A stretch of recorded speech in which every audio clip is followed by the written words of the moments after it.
Hey everybody, it's Kiki, y'all. I'm back. It's been so long. I look a hot mess. Oh my god, I look a hot mess. But I got a hair appointment in a week and a half, whatever. But I just couldn't let this stop me from making this video because number one, it's been so long. But number two, it's gonna be real brief because I'm picking my baby up from school. But I wanted to talk about prom season really quick because um now it's December. Most prom events is in March and April. So with that being said, we are now in like the crunch time of prom, basically. Now we are in the crunch time of prom. Like now it's like we're down to the wire. We're getting started right now. Or like, now it's time to be working. So I want to talk about budgets really quick because a lot of people, a lot of the girls I've experienced before seasons, last season, season four last, um, it's like a misconception about dress budgets. And sometimes I forget that I'm talking to teenagers and they don't really understand or grasp the concept of a dress budget, so they don't know. Hold on one second. Hey, it's Kim. So they don't understand like the concept of having a budget and what that means, because 9 times out of 10 they're not the ones that are paying for the gown. So it's some girls that you might ask and they might say, I don't have a dress budget, or they may give you a dress budget that's way above like a dress that they can even afford.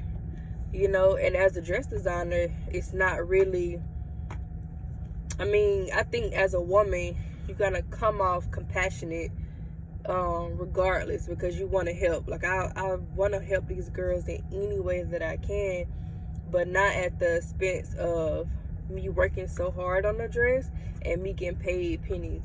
Like I don't like I'm out of that phase of the dressmaking process because I've been doing it for quite some time now at this point. So now it's kind of like it's business. But yeah, so they'll give you a price that's way above what they can actually afford. So one thing that I've learned, and this is so crucial, and it just is what it is, that the parents are the ones to be talking to when it comes to budget, because these girls don't have, they don't know. You know what I mean? They don't know. Now, within the past seasons, most of my girls have been the ones that have been paying for their dresses because they had jobs, and they were paying out their dresses. And not to mention, my prices were a lot lower back then, to where they probably could afford to pay off their dress by themselves. But at this point, it just don't work out like that. So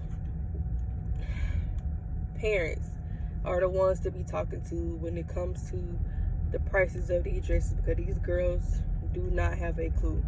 And I just remember back when I was that age. But me personally, I was paying for all of my stuff, so I would be the one to be talking to when it comes down to this stuff, because I was the one that paying for it because I had a job.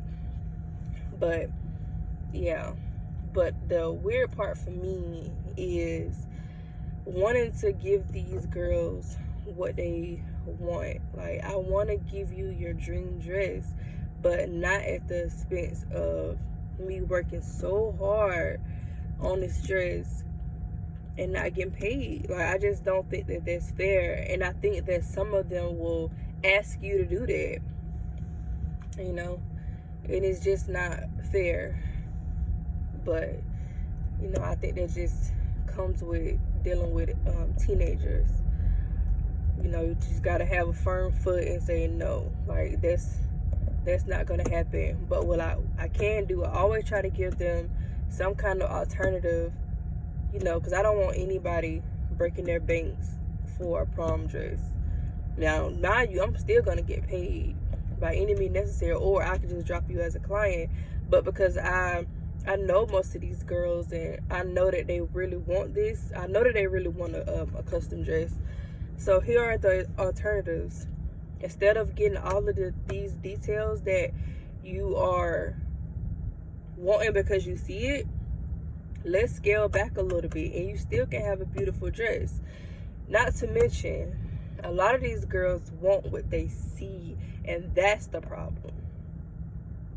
That's the issue, because you don't have that dress budget and you don't know how much this girl paid for this dress. Some of these girls can afford, they might be living in different areas. They probably living in LA, New York. Not that it matters where you live, but my thing is they can afford to spend $5,000, or I'll be reasonable. They can afford to spend $3,500 on a dress. They can afford it like it's like nothing. Cause mommy is gonna buy that dress for me. My daddy is gonna buy that dress for me. And they don't have to blink an eye, but you don't have that luxury, and that's okay. But here is an alternative. I always give them some kind of alternative, just so they still can have this experience, but not have to break the bank. And not to mention, the important thing is to know your demographics as a designer. Now, some people would disagree with this because they may say, know your worth, and the price is the price. You know, like, don't lower your price for anybody. The price is the price. But for me, I know where I live. I live in a small country town, and some of these girls just cannot afford to pay $2,500 for a dress, let alone $2,000. So it would be ludicrous for me to even give that option. But this is part 2. I'm gonna make another part because I'm picking up my baby. So I will talk to y'all later.